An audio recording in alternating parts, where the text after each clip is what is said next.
Next Rachel Peter madam, please come to there. Rachel Peter madam.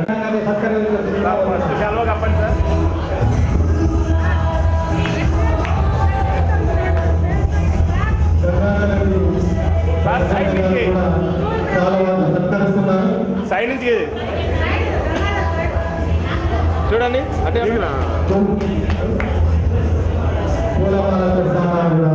Madam చూడండి madam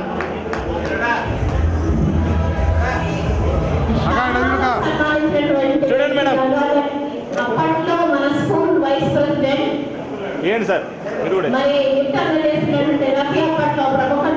కొంచెం అట్రండి madam కొంచెం sir మీరు కొంచెం రైట్ చూడండి అటే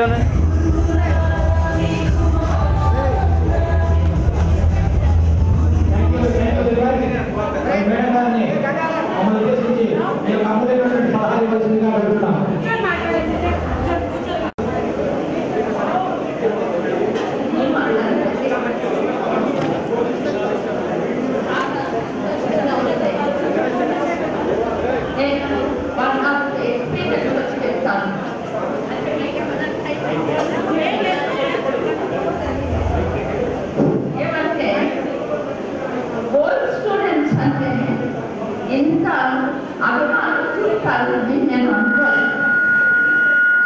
చాలా అసలు క్లాసులు ఎన్నిసార్లు తెచ్చేసాను, ఎన్నిసార్లు ఎక్స్పీరియన్స్.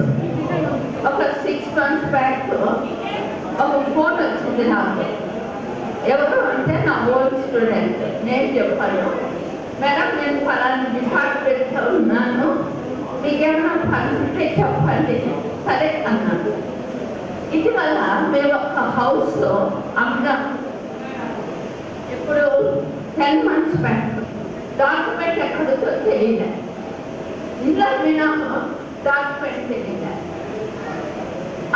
ఎల్ఐసి వాళ్ళు లోన్ ఇచ్చినారు. వాళ్ళేమో డాక్యుమెంట్ నేను ఇవ్వలేదని ఆమె మోసం చేసింది మమ్మల్ని అని ఇంకా ప్రచారం చేస్తారు. ఏ వర్క్ ఎవరిని అప్రోచ్ అయినా డాక్యుమెంట్స్ ఎక్కడో తెలియదు. సరే 6 months ఆగినాను. నాకు చేస్తాను. అబ్బాయి ఫోన్ చేస్తాను. అబ్బాయి ఈయనకు మన నా పదవిలో ఉన్నాడు, వెరీ ఇంపార్టెంట్ పొజిషన్లో. నాయన 10 months అయింది, డాక్యుమెంట్ ఎక్కడితో తెలియదు, ఏమైనా హెల్ప్ చేస్తావా అన్నాడు. 3 minutes డాక్యుమెంట్ వచ్చేసింది. ఓల్డ్ స్టూడెంట్స్ ఇంత మంచివారు అనిపించింది. చాలా చాలా ఇన్సిడెంట్స్ ఇట్లా జరిగినాయి. ఒకసారి బ్యాంకు పోయినాను. బ్యాంకు పోతే చెక్ నేను పూర్తిగా రాలే. పీటర్సన్ ఇంటి పడలే. రేచల్ ఏమన్నా నిన్న పడింది పీటర్స్. బ్యాంకు మేనేజర్ ఒప్పుకోలేదు. చల్లది చెక్కు అన్నాడు. అది నేను మా అబ్బాయికి పంపించాలా, స్టేట్స్లో ఉన్న అబ్బాయికి 20 lakhs. ఎట్లా చెల్లదంటే శివకుమార్ అని నా ఓల్డ్ స్టూడెంట్ బ్యాంకులో ఉన్నాడు. నేను ఇస్తాను మేడం కూర్చుని అన్నాడు. బ్యాంకు మేనేజర్ ఆశ్చర్యపోయినాడు. ఏంటి 20 lakhs ఇస్తామని చూస్తే సార్ ఎవరు అనుకున్నాడు, మా టీచర్ అన్నాడు. అబ్బాయి నేను నమ్మలేకపోయినా ఓల్డ్ స్టూడెంట్స్ మీకు చాలా చాలా I very much indebted to you because of your love and affection shown to me. నేను ఒక వాక్యం చెప్పాలనుకుంటున్నాను. మా ఏదైనా మాకు బయటకే ఆధారం ఏమనుకోరు కదా. దానికి ఏమవుతుందంటే థ్రోట్ సరిగ్గా లేదు. అప్పుల్లో పోయినాడు.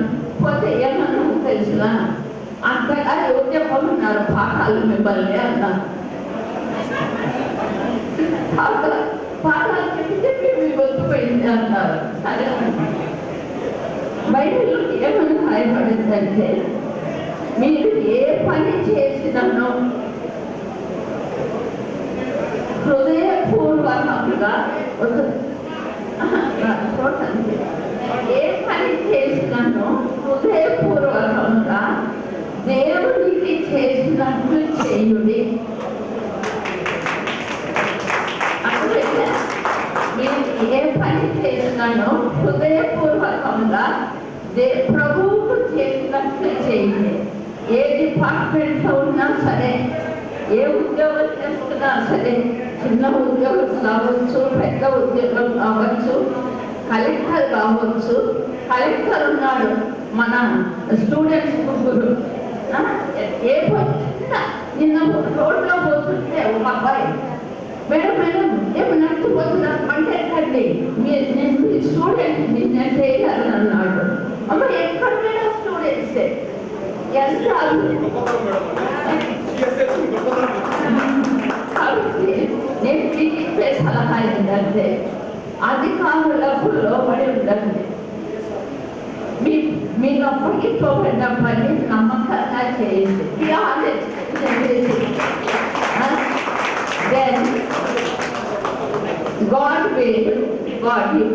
దేవుడే మీకు బహుమానం ఇస్తారు. Thank you.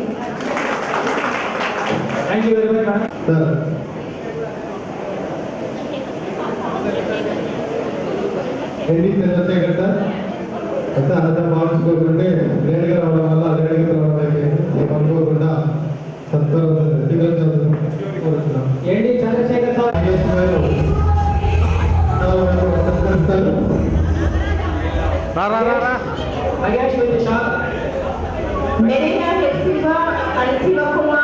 సార్ సార్ చాలా పట్టుకోండి.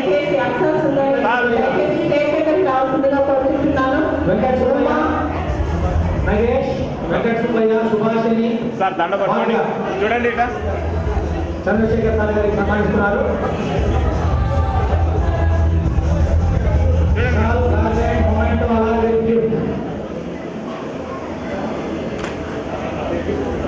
Thank you very much. Madam మీరు ఆ పక్క సార్ మమ్మల్ని ఉద్దేశించి అటే ఉండండి సార్. చూడాలా సార్ మమ్మల్ని ఉద్దేశించి మాకు కొన్ని మంచి మాటలు చెప్పవలసిందిగా కోరుతున్నాం సార్.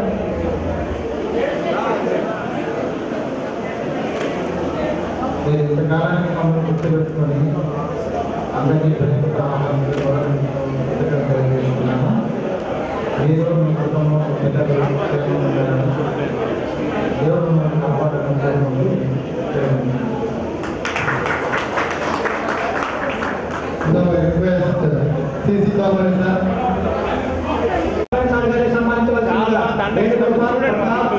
లక్ష్మి, జయలక్ష్మి, విజయలక్ష్మి. చూడండి మేడం.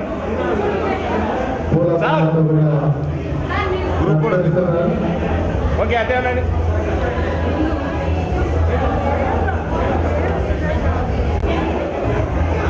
శిఖామణి సాగర్ని మేడం చూడండి మేడం. ప్రసాద్,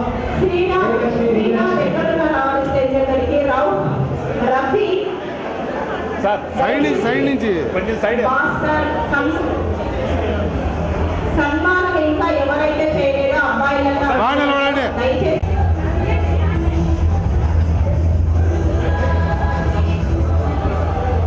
చేతులు తీసేయండి సార్, మీరు తీసేయండి, వదిలేయండి. ఇటు చూడండి బాగా. ఎవరైనా సన్మానం చేయకుంటే ముందుగా వచ్చి సన్మానం చేసుకోవచ్చు. ఇది అందరికీ సత్కారం. Thank you.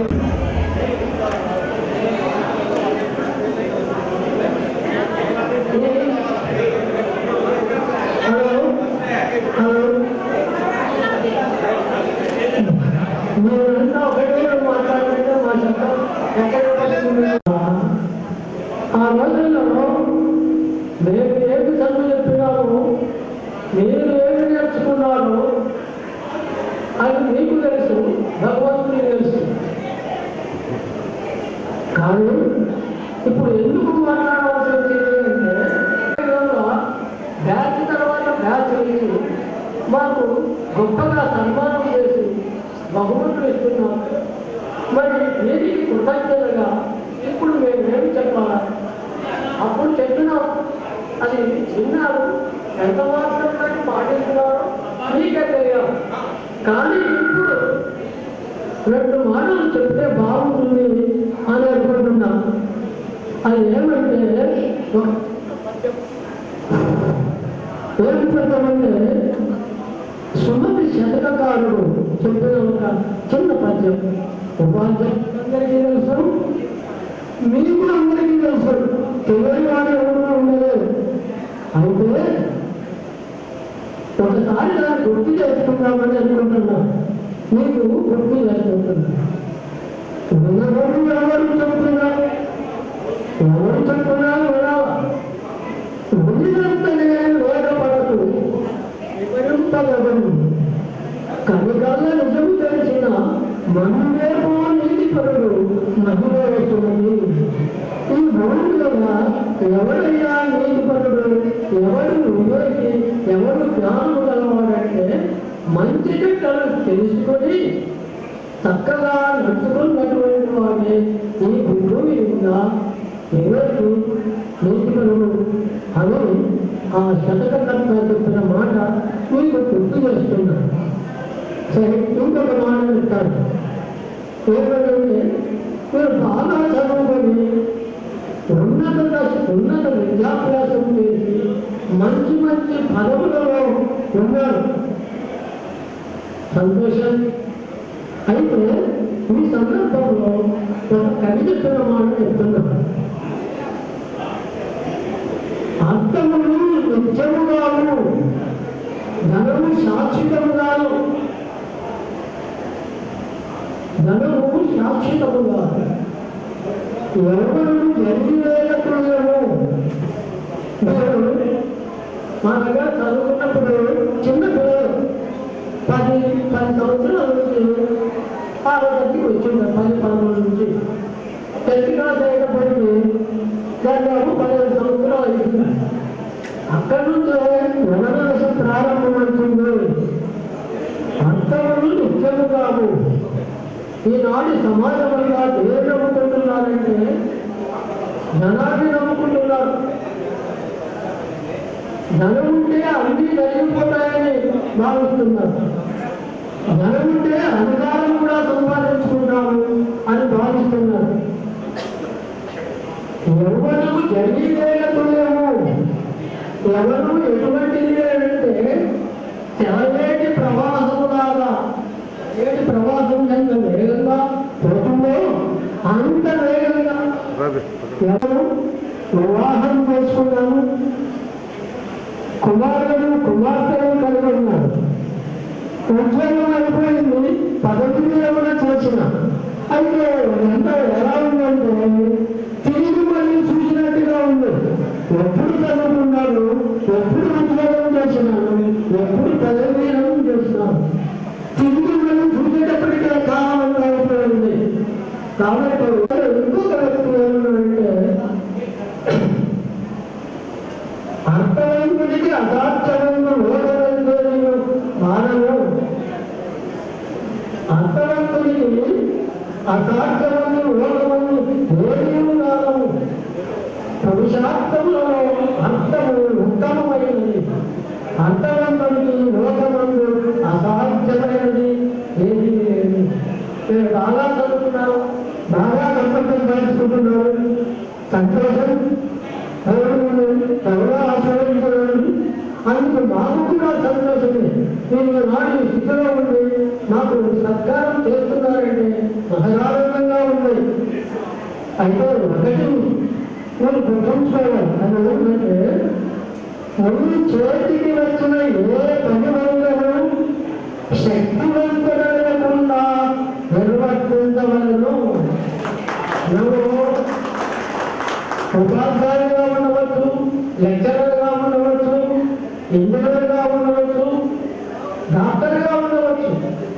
కానీ మీరు ఎక్కడ ఉండి ఏ పనులలో ఉండినా కూడా మానవ సమాజం పట్ల భయవలన ఉండవలను. అలా ఉన్నప్పుడు ఓటు పనుగా ఆచరిస్తాడు అని నా విశ్వాసం. నా జీవితాన్ని గురించి ఆలోచన చేస్తే నేను ఎక్కడో పల్లెటూరులో పెట్టిన తండ్రి లేడు,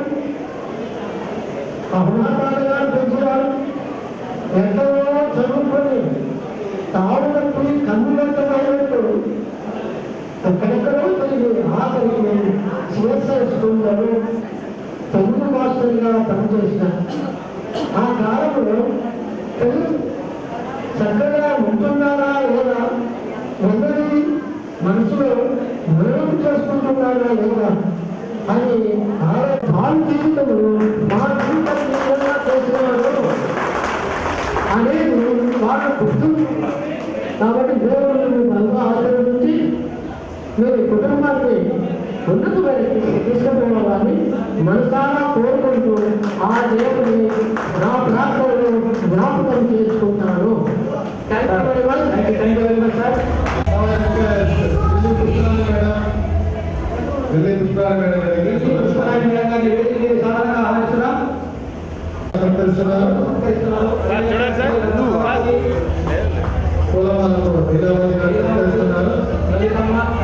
రత్నసభావతి గారు మెమోరియల్ సత్కరిస్తున్నారు.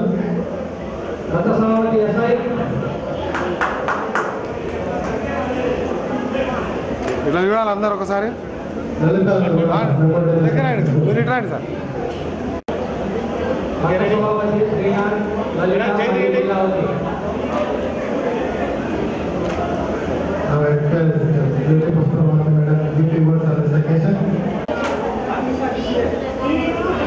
మైక్ బాగా పెట్టా. క్రాస్ క్రాస్ ఇట్లా పెట్టాలి. మమ్మల్ని ఎంతో అభిమానంగా